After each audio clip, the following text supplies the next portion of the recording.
La glossolalie, un phénomène parfois décrit sous le terme d'expression extatique et la prononciation en état d'extase de sons incompréhensibles ressemblant à un langage. La glossolalie est parfois confondue avec la zénogloxie, qui est le parler en langue biblique.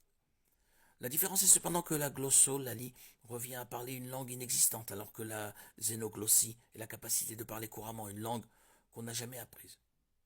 De plus, si la zénoglossie n'est pas une aptitude innée ou naturelle, des études ont montré que la glossolalie est un comportement acquis.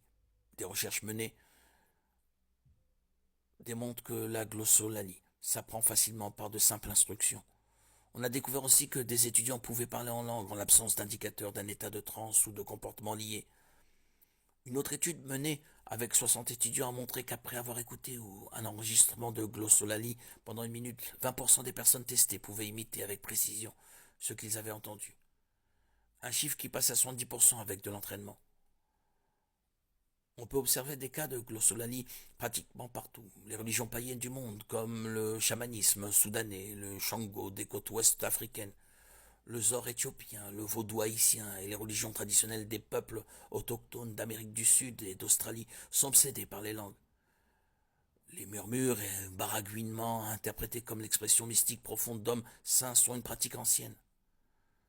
La glossolalie revêt deux aspects principaux. D'abord, le sujet parle ou murmure en exprimant des sons qui ressemblent à un langage. Pratiquement n'importe qui sait faire cela. Même les enfants, avant d'apprendre à parler, imitent le langage, bien que de manière incompréhensible. Il n'y a là rien d'extraordinaire. L'autre aspect est l'extase, ou la manifestation d'un état de transe euphorique. Là encore, il n'y a rien d'inhabituel, bien que cet état soit plus difficile à atteindre intentionnellement. Certains chrétiens, surtout issus de mouvements pentecôtistes, pensent que la glossolalie a une explication spirituelle semblable à ce qui est décrit dans le Nouveau Testament.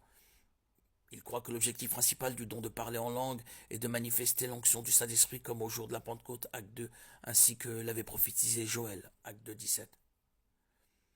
Les églises chrétiennes qui pratiquent la glossolalie d'une manière ou d'une autre ne sont pas tous d'accord à ce sujet. Certains, par exemple, sont convaincus qu'il s'agit bien d'un don du Saint-Esprit, tandis que d'autres minimisent son importance en rappelant que pour Paul, ce don était bien moins important que les autres. 1 Corinthiens 13. Il y a aussi celles qui veulent avant tout éviter toute division dans l'Église à ce sujet et ne l'abordent donc pas du tout, ou bien la considèrent comme une simple expérience psychologique. Enfin, certaines la considèrent comme une tromperie de Satan lui-même. Des langues diverses et variées sont parlées partout dans le monde, mais l'expression extatique ou parler en langue n'en font pas partie.